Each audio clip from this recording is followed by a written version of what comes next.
Hey, welcome back. Marianne DeNovellis here with the Six Figure Mastermind. Thanks for tuning in today. We're talking about Venmo today. What is a Venmo account and should you use it? Stay tuned.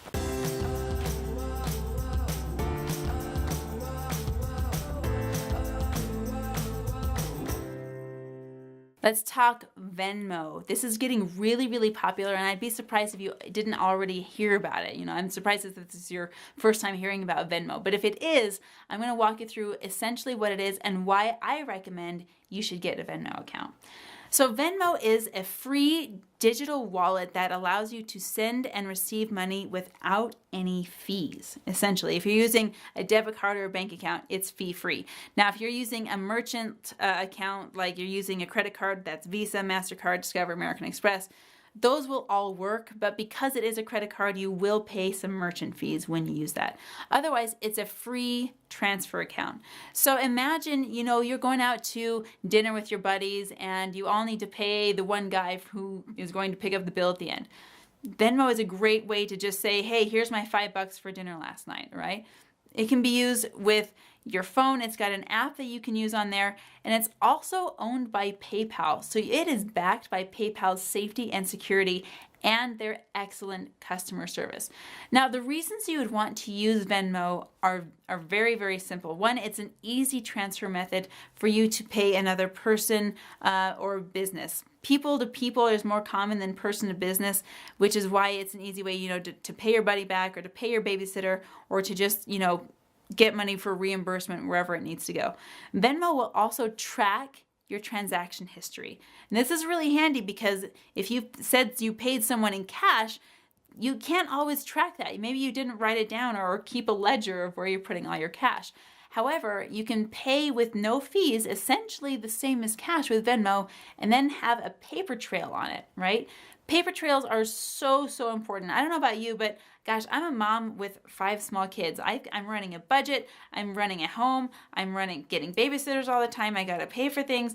I've got to reimburse people. I don't operate in cash very often because I've got to keep track of my records.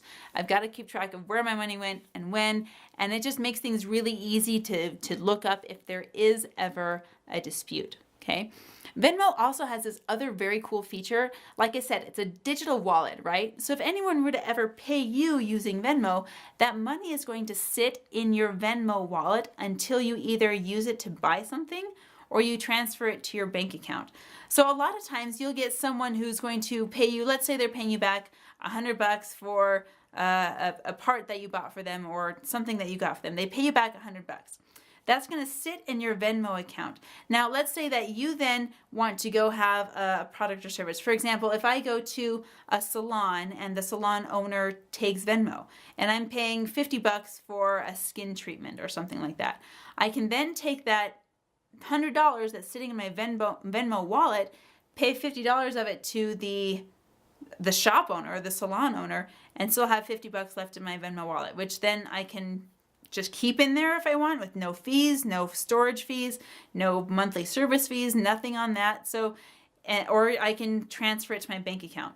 Now, some people like to use Venmo as a replacement bank account for this reason, because it is free to use and it doesn't, they don't have any bank account fees or monthly minimum requirements. You go to open a bank account at any bank and they're going to say, okay, you get a free $100 with this bank account, but you also need to have a minimum daily balance of $300, or you need to have monthly use of your card at least 5 times a month, or you need to keep an automatic transfer going in and out of this account on the 25th of every month. There's a lot of restrictions, surprisingly, that come with bank accounts. And that's why this digital wallet Venmo account can be sort of a replacement for that. Now, personally for me, I like to keep my bank account going. I have a system where it works really well for me, but I also like to have this digital wallet set aside. Now, Venmo, especially for 6-figure producers just like you, it's a great way to start saving your money. So if you have a big business expense that you're saving it for, maybe a piece of equipment, or maybe a travel expense that you're saving it for, you want to go to, LA or San Diego or Hawaii or Fiji, and you want to save up money for that. A great way to do that is through this Venmo wallet. If you put some rules for yourself in place that you're not going to use your Venmo balance to pay anything, and you're just going to receive payments through Venmo, you can easily keep it as a separate category for business savings and maybe even for business expenses, depending on how you want to use it. So consider Venmo as another digital wallet. Consider it as a great way to send and receive money for free using your debit card or your bank account directly. Consider it as a way to pay people with credit cards. So for example, if I was talking to my friend and they were like, oh, let me spot you lunch, and I say, great, I'll pay you back. I can use my credit card through Venmo and actually get points with my credit card, the one that gives me points. I can say I can pay a person back with a credit card even if they don't take credit cards with a merchant account. That way I can still get whatever points I want to get. I am going to pay a little bit extra, but that's totally up to you. It's an option for you.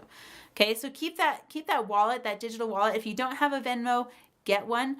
One thing to be very, very aware of with Venmo is that all of your transactions, while the information about your bank accounts is safe and encrypted and not shared with the public, whenever I share a Venmo transaction, the default for Venmo transactions is that it can be publicly viewed. So here's what the public will see. It will say, John paid Marianne $5, and then it'll show the description saying, oh, paying you back for C or whatever it is. So that transaction, not the information about the transaction, but the transaction itself will be visible to the public by default. If you don't want people to know how much you're paying and to who and whatever description you have, you can set it to private, and that way the only people that can see it are the sender and the receiver. So be aware, be smart with Venmo. It's a great tool to use, and I highly recommend it for your business. Okay, I highly recommend Venmo. We're getting into the age of digital wallets everywhere, and Venmo's going to keep with the times because it's owned by PayPal. They've got a great track record behind them, and you know they're going to grow with the industry. If you have any questions about Venmo specifically, or even anything about growing your six-figure business, leave me a comment below. I'd love to do a video just for you. Hit the subscribe button. I'll see you tomorrow.